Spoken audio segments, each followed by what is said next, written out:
Incompatibilità politica e amministrativa, divergenze sul modo di amministrare con la sindaca Anna Alba.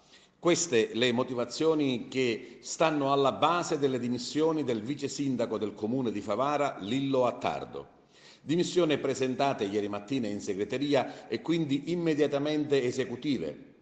Una decisione che apre una voragine all'interno del Movimento 5 Stelle. Non era mai capitato in questi 20 mesi di amministrazione che un qualsiasi iscritto si schierasse apertamente o esprimesse una seppur piccola lamentela o posizione contraria verso Anna Alba, la giunta comunale e il Movimento 5 Stelle. Un malessere iniziato a ridosso delle parlamentarie con l'abbandono del movimento di Grillo Casaleggio da parte di Joseph Zambito, uno dei maggiori esponenti pentastellati di Favara. Ma ritornando alle dimissioni di Lillo Attardo, c'è da evidenziare l'immediata presa di posizione del capogruppo consiliare Carmelo Sanfratello, del vicepresidente del Consiglio Comunale Calogero Pirrera e del consigliere comunale Carmelo Costa, quest'ultimi due vicinissimi anche per questioni di parentela all'onorevole Giovanni Di Caro. I tre esponenti di spicco del movimento grillino in una nota parlano di paralisi amministrativa, di immobilismo in cui oggi si trova il comune di Favara, aggravato anche dal peggioramento delle condizioni finanziarie dell'ente.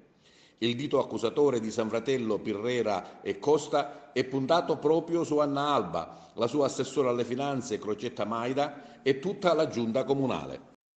Prese di posizioni che rappresentano anche un mea culpa, considerato che i 5 Stelle hanno maggioranza assoluta su tutto, Consiglio Comunale e Commissioni.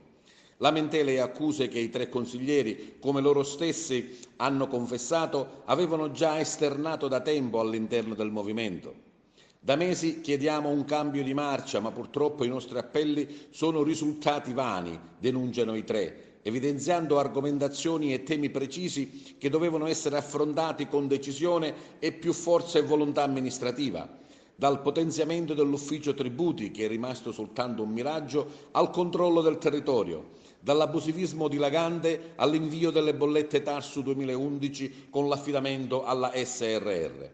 La voragine è aperta, i commenti politici da tutti i fronti si sprecano e si attende ancora una dichiarazione ufficiale dalla sindaca Anna Alba e dall'onorevole Giovanni Di Caro, che ancora non c'è stata. Attestati di solidarietà e di stima invece sono arrivati all'ormai ex vice sindaco Lillo Attardo anche da avversari politici e in particolar modo dai dipendenti delle ditte che hanno in appalto il servizio di raccolta dei rifiuti, uno dei rami di sua competenza, che si dicono pronti ad andare dalla sindaca per chiedere di rimettere al suo posto Lillo Attardo, assessore che dicono è stato sempre al loro fianco, disponibile e concreto.